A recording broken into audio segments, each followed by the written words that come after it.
notion ya bonne gouvernance. Mutumo wa bangi sayote. Oje frère Mayaza cité na carte détournement. Ba matinée politique nyonso Augustin Kabuya do sala. Eza pona ko régler ba compte na yena batu. Notre haute autorité de référence, Okoki Kopekisa Soni Oyote. S'il vous plaît, avec tout le respect, Pekisa Soni Oyote se répéter les sous-soutés. Oezako fingi sa un docteur en droit. Ba relégation, ba prison, ba privation, souffrance non société tu sais que du alubomulu mamonaki. Auto participe à na matinée politique ya soni na niveau boy.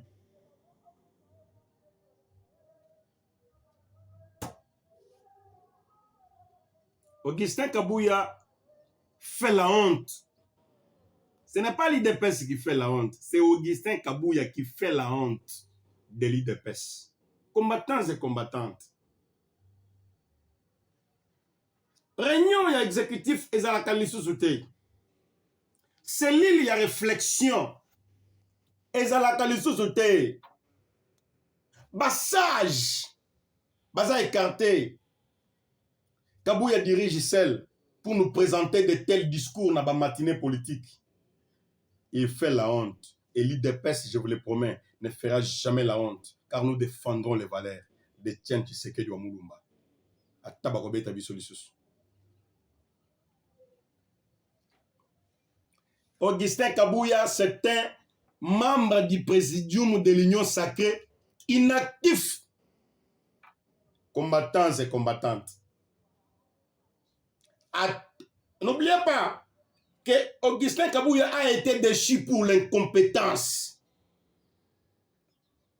Parce que la moni lelo ba message comme ils ont se victimiser, o bazo tinda batu e bato finga ngai yo ya komikaka alo babongo o pa kola mafuta là c'est comment il est loyal, comment il est près de la famille présidentielle.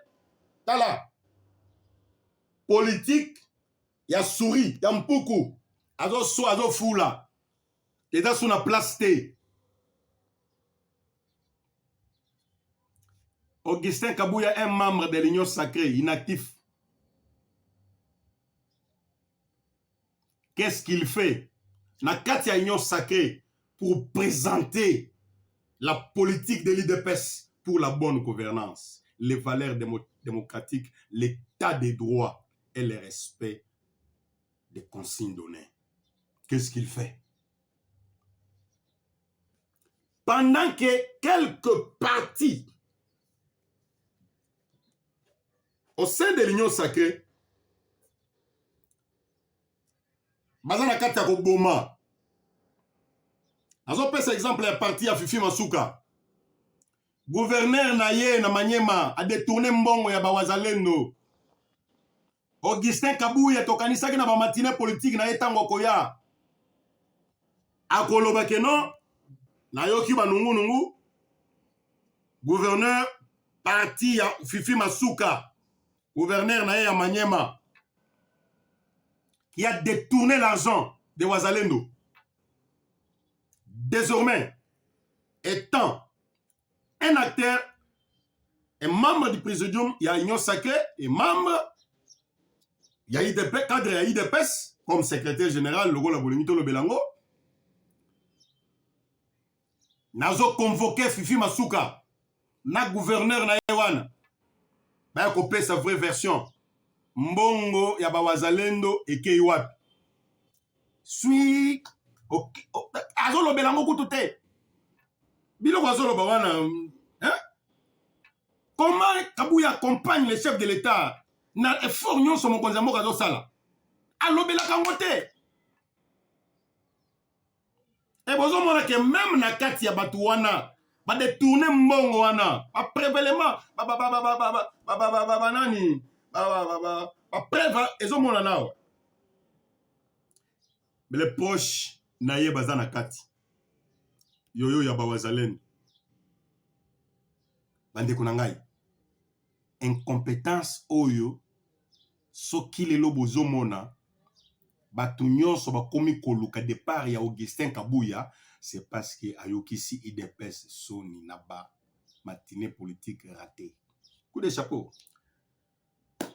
Alors, je pense que on appelle ça explication à loyauté, vous comprendre que côté loyauté Goutou, Augustin Kabuya bossana.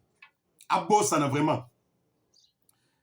Maintenant, dans la situation, il y a congrès. Voilà là où ça fait mal. Tant que Augustin Kabuya l'élit, à lobby, il est prêt à affronter Batoyo, d'après ye, bazo attaquer ye, bakende ko attaquer ye en face. Je rappelle encore, notre lutte, c'est une lutte démocratique, et non pas Yamakofi, et non pas Yabamachette. Hein? Vous comprenez, hein? Voilà. À s'agiter parce que, à comprendre que le comité de suivi, à se ressaisir. Ça fait longtemps. La coordination des communicateurs ne cessait de veiller la conscience de ce comité de suivi qui avait totalement oublié sa mission. Qui était dans Makamoumoussoussou pendant qu'il avait reçu mission auprès du chef de l'État. Et c'est la raison pour laquelle on n'avait pas cessé de confirmer que ce comité de suivi avait totalement échoué. Coup de chapeau au comité de suivi parce que maintenant Bozongi a raison. Voilà. Pour comprendre ma conseil d'Abisso. C'est ça notre travail. Vous devez veiller ma conscience. Il y a des combattants, il y a des cadres, il y a parti. Voilà. Félicitations au comité de suivi. Pourquoi? Pour avoir compris malheureusement avec un grand retard que sa mission de suivre rigoureusement la mise en œuvre des orientations de la haute autorité de référence qui consistait à organiser un congrès de refondation du parti ainsi que le renouvellement de son leadership pour mettre fin à une crise et aussi à la violation répétée de nos statuts. Coup de chapeau. Le comité de suivi, coup de chapeau. Parce que lelo, ozongi na raison, comité de suivi. On comprend dans Moussala Bapesakio. Malgré kuya moko boye oyo des fois to monika ka hein Kalatia on a 2019 bazo attaquer hein biso parce que ils n'ont aucune notion, ils ne maîtrisent rien même des orientations, ils ne maîtrisaient rien. On a tout fait.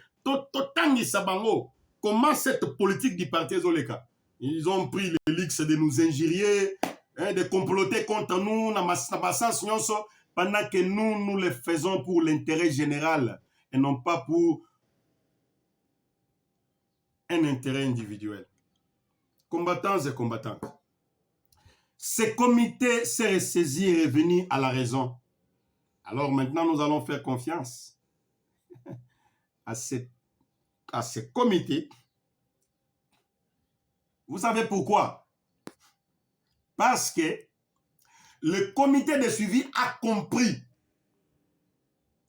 que le chef de l'État n'a jamais donné orientation ni à la commission chargée de révisitation de nos statuts, ni à la commission chargée de préparatifs de notre congrès. Plutôt, les orientations ont été données au comité de suivi pour une tenue d'un congrès qui aura 2 points. La révisitation de nos statuts, la refondation de notre parti, et aussi un leadership fort. Un nouveau leadership fort. Où il y a la capacité à accompagner mon Konzamboka qui des matinées politiques ratées, des justifications inutiles, d'un incompétent déchu par la CDP. Parce que les gens oublient que Kabouya a été déchu par la CDP. Maintenant, aujourd'hui, ils attaquent un membre de ce comité de suivi.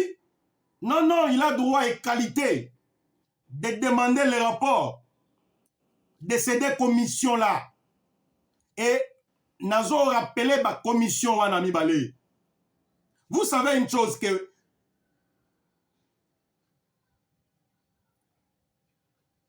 Ndeko Kabouya salaki nyonso atinda batuna ye moko ebele na revisitation ya stati po ete bato wana basala coup d'état politique ya bastati na biso et pas haute autorité de référence. Pendant que mokonzi asengaki mosala wana esalema entre les deux équipes au basali va confirmer qu'il y a crise au sein de l'IDPS. Équipe ya Deo Bizibu na équipe ya Augustin Kabouya. À la place de Kabouya il y a 50, 25, 50 personnes. Deo Bizibu il y a 50 personnes. Et si quand Kabouya il y a 10 personnes, Deo Bizibu il y a 10 personnes. Kabouya a rejeté nyonso wana. C'est là où Bisso Toyaki a confirmé que le comité de suivi et faire respecter l'orientation de bon, c'est déjà le passé. Le comité de suivi a Zongi a raison. Il a notre soutien. L'excellence Joseph Kassonga Mukuta, vous n'avez jamais rencontré le chef de l'État concernant cette crise. Vous avez l'obligation de réserver une copie de votre rapport au comité de suivi, à Augustin Kabouya, ainsi qu'au chef de l'État. Wana Neloko Kabouya Leli. Et depuis quand Bastati Nabiso est dans le secret? Et dans le secret, c'est un travail de combattants de l'IDPS. Poste à vice-président de l'IDPS, na statue et Kozala. Yende Moutouako Bandako jouer politique et haute autorité de référence et pas secrétaire général na exécutif Mobimba. C'est ce que Kabouya évite. Ya Kanesi, Krizoyo, depuis 2024, Bandaki, et Yeboiti, Nasuka, Baya ko confirmer que non Kabouya aza compétent. Aza incompétent. Bota la matinée politique naïe. Alors, recommandation na biso ezani. Nous demandons à notre haute autorité politique de référence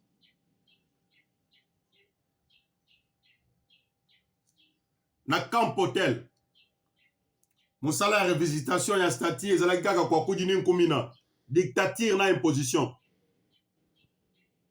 oyo basali kuna d'après bainformation toza nango balobi secrétaire général yende azo remplacer président empêché balobi président oyo aza empêché wana nde azo comme président ya CDP. Bozo comprendre bozo comprendre. En même temps balobi yemoko secrétaire général akozala pe chef ya CDP.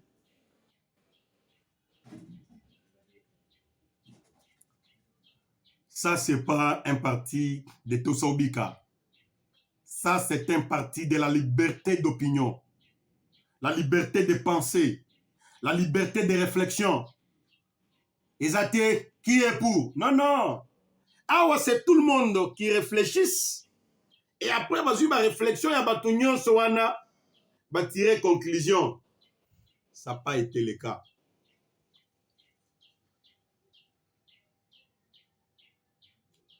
Merci, nos combattants. Au bas éveillé. Donc, comme il y a une pente, une descente, vous allez concentrer, vous allez vous côté. Le service union sur la sécurité du Congo. Et il dit que les combattants qui au changement, babamaka mabanga te, bazaka na ba machette te, babimaka na ba déclaration na bango, comme les bons élèves de Tchétchi Sekedi wa Mulumba. C'est ce que Papa Etienne nous a appris. Pendant l'opposition, tobima na ba papier, tobisa Kabila dégage, Kabila dégagea. Lelo pe toza na ba papier na maboko na ba discours. comme de bons élèves de Tchétché Tshisekedi Moulumba. Kabouya appartient au passé. Et le Congrès aura bel et bien lié pour des choses. Tozoa, un vice-président du parti, to revoir Bastati Nabiso, président, vice-président Koya, ensemble, là, mon continent, haute autorité de référence, le nouveau secrétaire général. À ne pas oublier, les résolutions de la CDP confirment déjà Déocratia Sibisibo comme secrétaire général. Voilà la discrétion. Mais pour le moment, nazo senga na ba combattant nyonso. Bozala éveillé. Ezala ozana Lubumbashi. Ezala ozana Mbushimai. Botala dédoublement ndenge salemi. Ozo mona na batu Augustin Kabouya Noma. Ba mosusu bangwana ba comme na M23. J'ai vu quelqu'un de l'Afrique du Sud comme ça. Les amis d'Augustin Kabouya. Bangwana nyonso bangwana.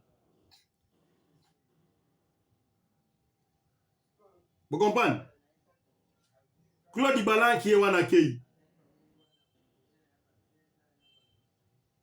Bobo sanité, bomoni ba bimisi ba photo belé.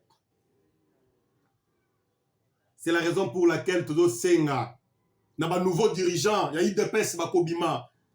Kalate awa. Bo pesa chance té. Na ba kuya oyo ba yebi rien de l'idéologie. Ils ne maîtrisent rien du statut. Oh non, parce que mouton na bandako le anglais, on a discours ya Augustin Kabouya. Combattants et combattantes, soyez mobilisés. Tozo kende na congrès. Et si kanyon sobozali, bobo sanato saubika. Yango na bondela kibino les combattants de mon parti. Réfléchissons à haute voix. Merci beaucoup. Toutes de bonnes choses à vous.